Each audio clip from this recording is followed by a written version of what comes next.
like you have something in your mind, you take it into your head that you want to go out and find it, and you go out and you look for it.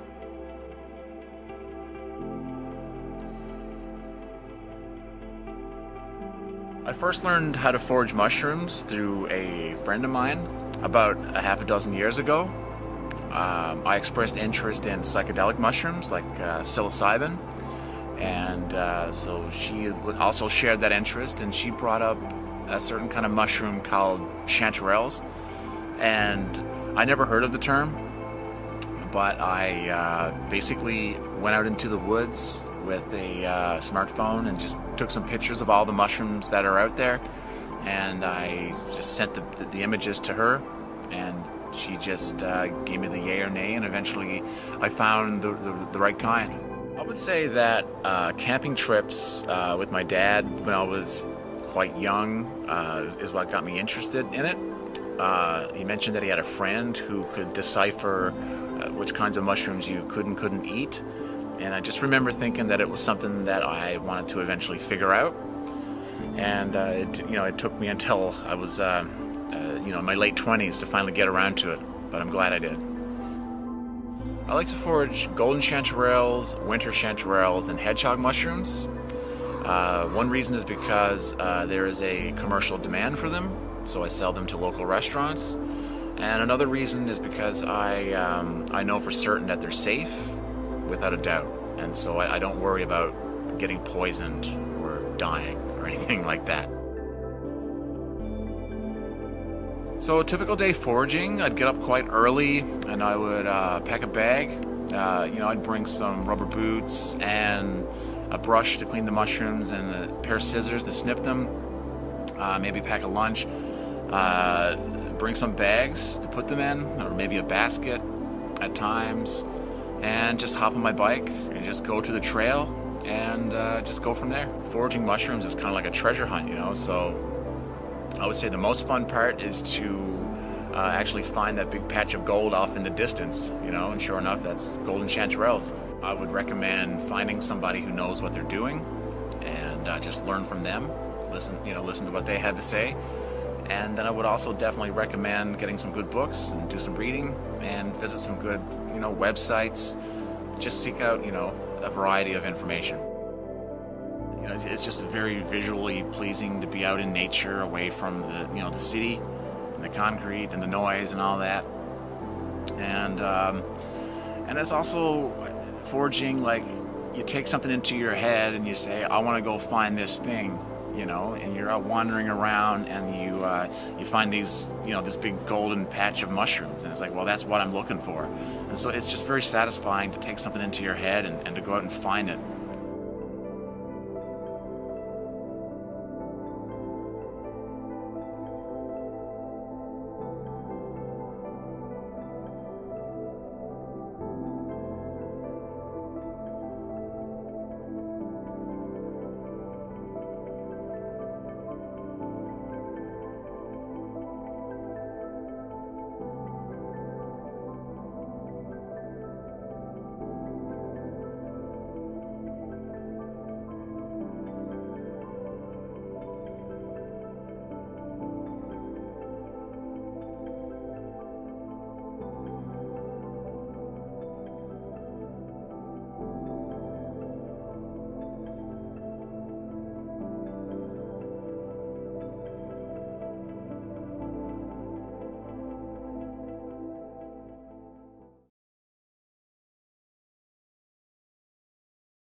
This is the story of a girl who started off as a tomboy, even played hockey with the boys, who ended up bullying her. And then came puberty, with a period every month, over 40 years. And then the hormones that simply mess up your aim.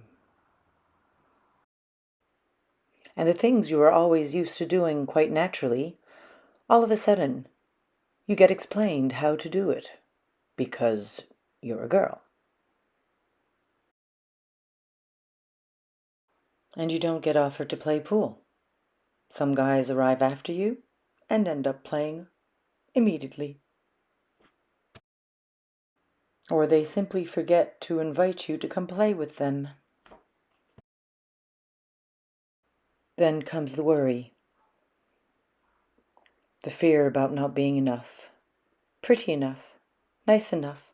Slim enough. Soft enough. Groomed enough. Stylish enough.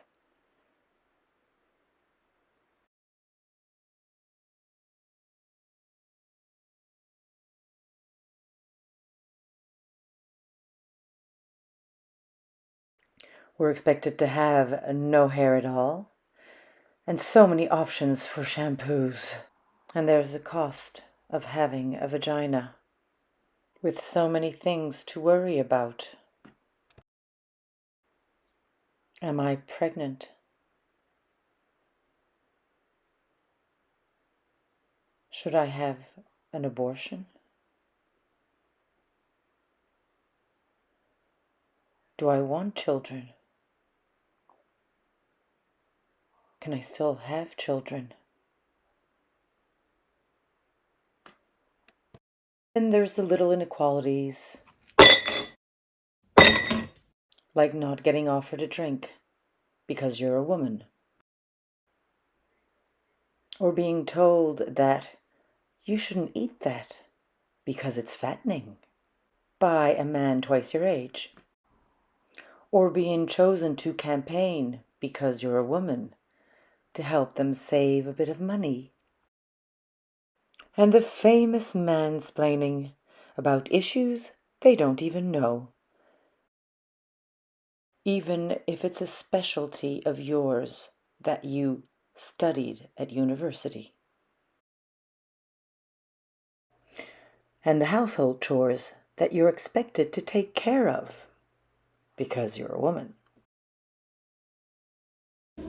Oh, and this position is disrespectful of a woman's anatomy. Kind of wish that could chop something off.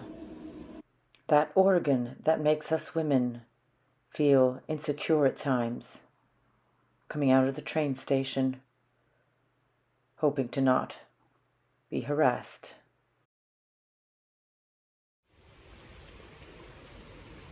Avoiding walking in a forest at night because it just isn't safe. In parking lots at night, not always the most reassuring. And even after 40, you can wonder if your drink wasn't spiked to end up in such a situation.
I am Gordy.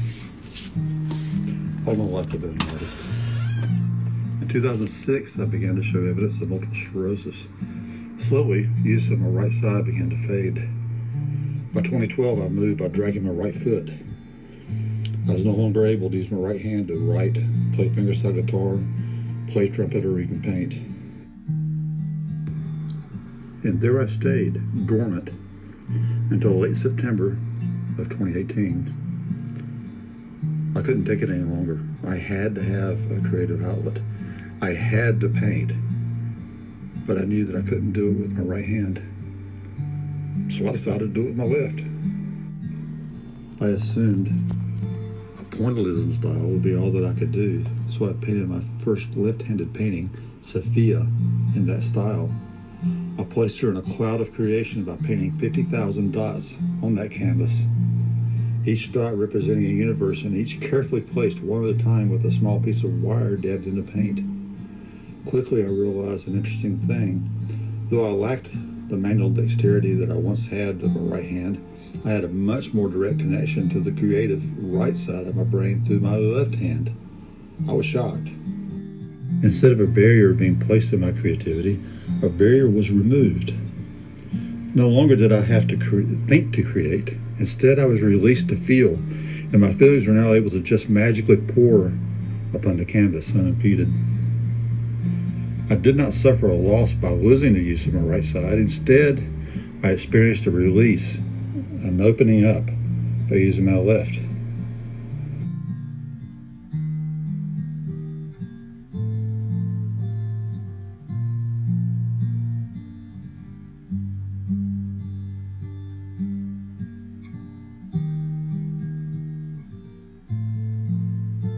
Remember the famous quote of the sculptor removing all from the stone that wasn't his subject? Well, the universe saw fit to remove all from me that wasn't an artist.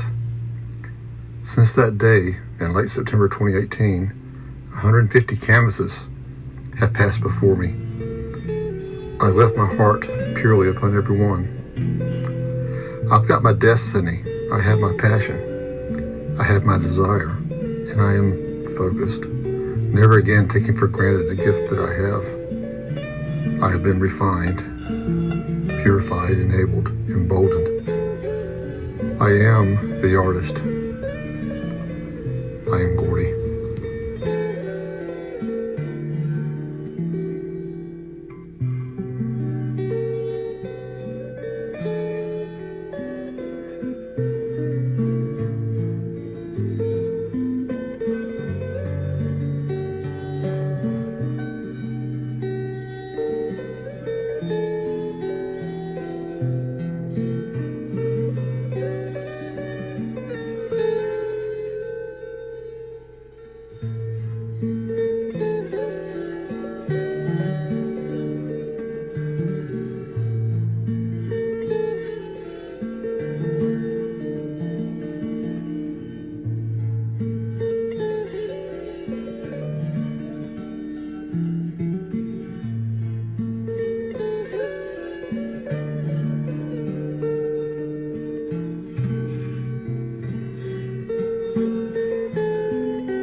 Cuckolds Cove is a small cove between Signal Hill and Kitty Vitty Village, all now incorporated into the city of St. John's.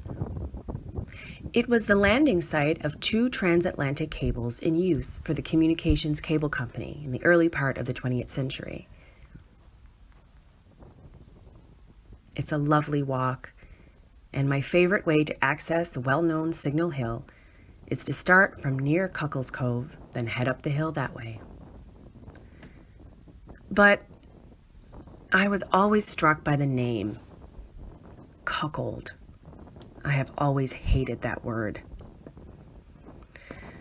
The definition of cuckold: a man whose wife is sexually unfaithful, often regarded as an object of derision. Jokes in literature about elderly cuckolds and misers are rife. I always wondered, why do men get a specific word, but women don't? Is it because it's more accepted and normal for women to be cheated on than men? Men are cheated on as well, of course, but from a cultural perspective, it being seen as unusual or worthy of a name when it happens to men tells me something. Or at least it did as an impressionable teen learning about such things. There is a feminine version called cuck queen, but I had never heard of that term until I researched it, and I imagine many haven't. But cuckold was something I heard a lot, and the image of the cuckolded, stupid man was something that never sat right with me. Was it because I felt they were comparing him to a woman, therefore he was to be ridiculed? As it turns out, the name of the cove originally was most likely Cuckolds Cove, named innocently after a little shell. Much better. I wonder how it evolved into Cuckolds Cove when being called after a shell is much more appealing in my eyes. It is a beautiful walk. Leaving Cuckolds Cove, then heading along Burma Road, you head up the hill and will see bald eagles nesting and caring for their young, depending on the time of year. There's a sign saying clearly, "Eagles mate for life." I thought that was funny, so close to Cuckolds Cove. Maybe a sign to give it another chance. Not far from the eagles, closer to Cabot Tower, is Ladies Lookout. This is the highest spot on the hill, and you can look out and see ships coming in. Legend has it that the women of St. John's came here to watch for ships carrying their sons, husbands, lovers, which inspired the spot's name. The earliest military defenses were also put there, maybe learning from the women. Interesting. So we have Cuckolds Cove and eagles mating for life, and we have Ladies Lookout. My mom and I walk this trail and its funny names all the time. It is a beautiful trail.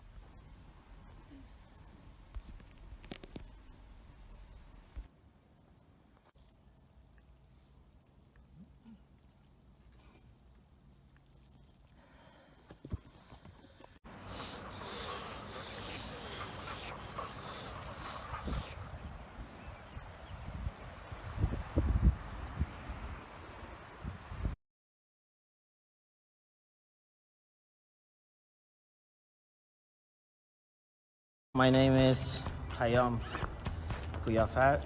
I'm from Iran. And Motherfucker, tell me what your name is. my name is Hayam Puyafar. I'm from St. John's, Newfoundland. You're half Iranian and half salt beef? I guess, yeah. Oh. Well, painting was like with me since the beginning. When I was a child, I like to draw everything, paint everything. My dad sent me to some classes. Then till high school I was painting, getting from the drawing to like oil painting at the age of 12, something like that. Every now and then when I was in the mood, I would just go and paint something. But I think it has been 3 years then. That's like, it turned from something like once or twice per year to a monthly thing, and now it's a weekly thing. Something on the side, now it's becoming a part of my life. It's definitely a passion of yours. Yeah, for sure. it is. Yeah, that is actually true nature of how everything like this thing happened, because I was like thinking like, what really gets me going? Like, sometimes you're just by yourself thinking about life and things that you want to do. What is it that really I want to do? What excites me? And I found that piece in painting. It's meditating. I feel like the sense of creativity, because I'm creating something. I totally enjoy it, and then now I said I might as well maybe that is what I really like, and I'm I'm really good at it. I'm becoming better and better at it. So I said, might as well pursue it. I guess that's how that it went from 1 month a painting per year to like a painting per month, and now like I'm painting every week. What happened is at the beginning I was just painting in my room just for my own sake and stuff, and then like sometimes posting on Instagram or other social medias. My friends coming to the house and like was seeing it, and like, you know, some of them randomly like they say, hey, do you want to do a painting for me and stuff. I said, okay, why not? And like I just realized that this thing that I'm doing is just not that I think like, you know, it's good. Everybody else is start liking it too. So then from that I try to become like, you know, get more exposures and like become familiar with the art market, how it works, and how the galleries works and all of this system. So now like I'm getting out of my caveman whatever you call that place or stuff, not a studio. Now I'm getting like out and like showing what I got and stuff like that. And now like I think like, you know, I'm up to a good start. Pretty much confident about what I'm doing so far, and I do have a plan. Like I'm trying to become like take part in more like group exhibitions, maybe going after some awards. See how it goes. I'll see how it goes when I try to become like, you know, look at it as completely professional at it. Then like, you know, I start working in commercial galleries as well. Dude, I'm becoming more friends with the painters. Like, you know, I'm between all the artists around, because I go visit other galleries too, and then I see the works of like a bunch of people, and then I'm picking interest in some of the painters, and I'm like becoming friends with them. So I see that as a good start, because right now, this moment, I'm like fundamentally interested in working myself and getting myself better and better. And so I'd rather like, you know, at this moment, I'm more interested in art and painting than like, you know, the commercial part of it. So that's why, like, you know, I rather like start with the galleries like Eastern Edge. Oh, the artistic one, huh? I don't know, man. Like, goal is like, you know, for me so far is like to do somehow at the end of the life manage to switch from whatever I'm doing to just completely paint, because I find it like incredibly peaceful, and it's just like, you know, my true passion. So I find like, you know, the end goal could be if I can manage to be by myself and by a lake in a cabin or something and just paint. That's the goal for me. Get it, son. Yeah. Get it.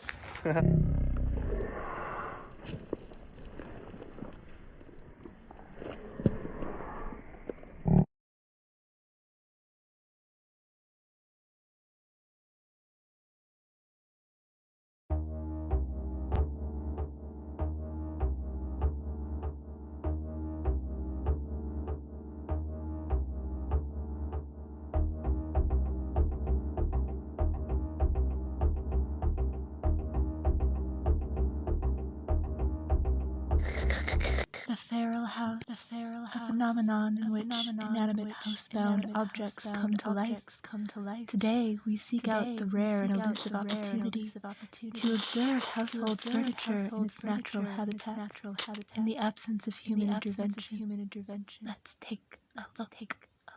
Behold this toilet. It has been conditioned by patriarchal norms and never allows for the seat to be put down. The kitchen chairs are in a throuple, inseparable and endlessly compatible.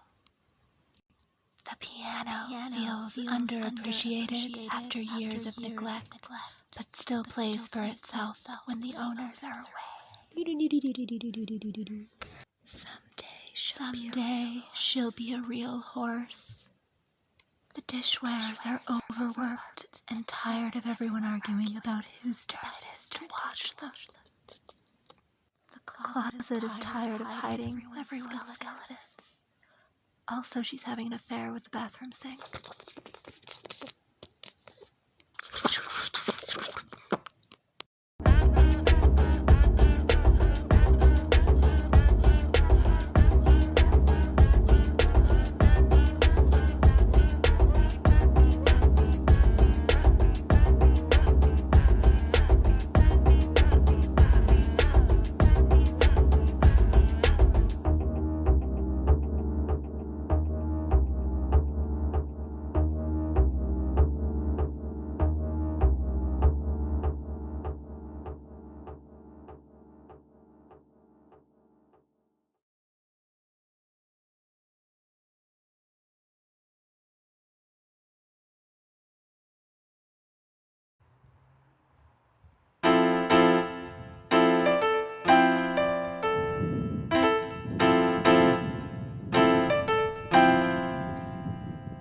Welcome to the East End in St. John's. It's a neighborhood, suburban area of St. John's. It's real nice.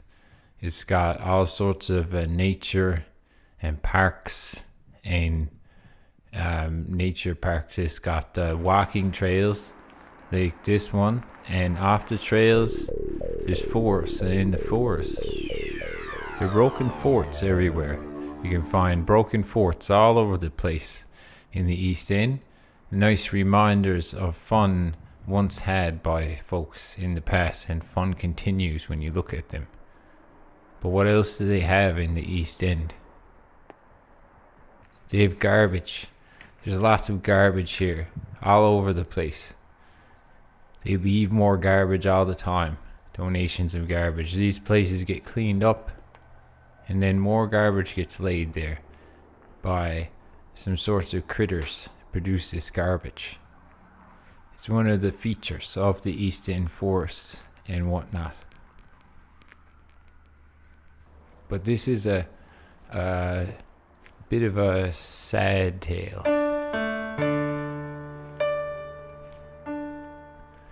We see the ruins of a fort that was worked on hard by some young fellas this summer.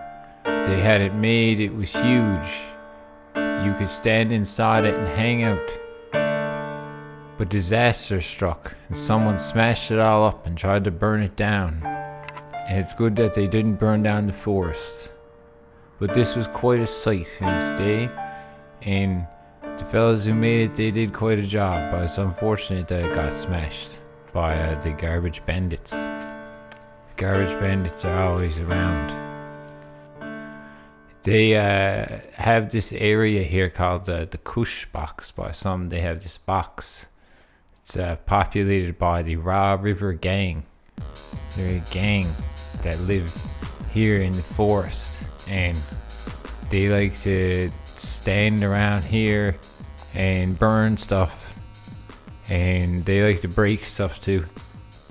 They're really good at breaking glass. They have made the glass, the environment here is glass mainly. As you can see, they've combined it with the ground for an interesting sort of effect. It's a dangerous walking area, but it's nice looking. It's kind of interesting. But someone actually cleaned up the trash around here, so thanks to whoever did that. But the glass is nice too.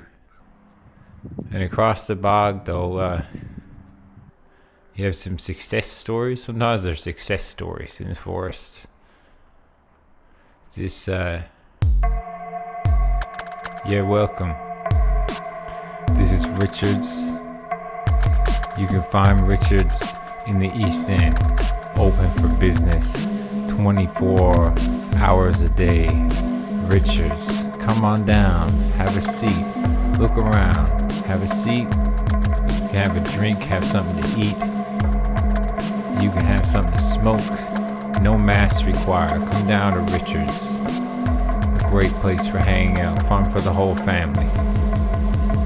Keep it clean. Don't beat the place up, you know? That's how you keep it structured. You just don't beat it up. You're not gonna have a broken fort. Not gonna have a broken fort. Oh, don't look at that though. We're gonna clean that up soon. But what is between you and your suburban home and a broken fort, or a rotting fort, or a garbage hole? This could be your house one day. All you gotta do is forget to keep the heat on for several years. If you get attacked by bandits, it's over. Your house is done. Nothing is forever. Keep your heater on.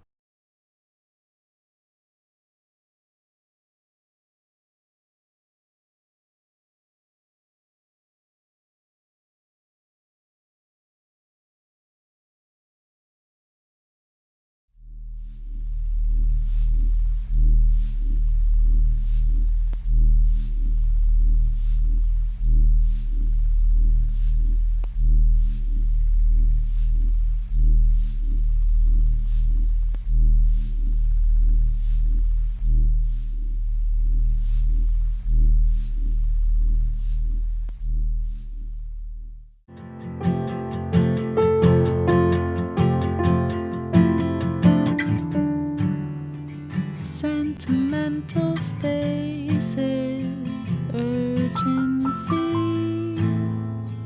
pulling at the threads of how it could be.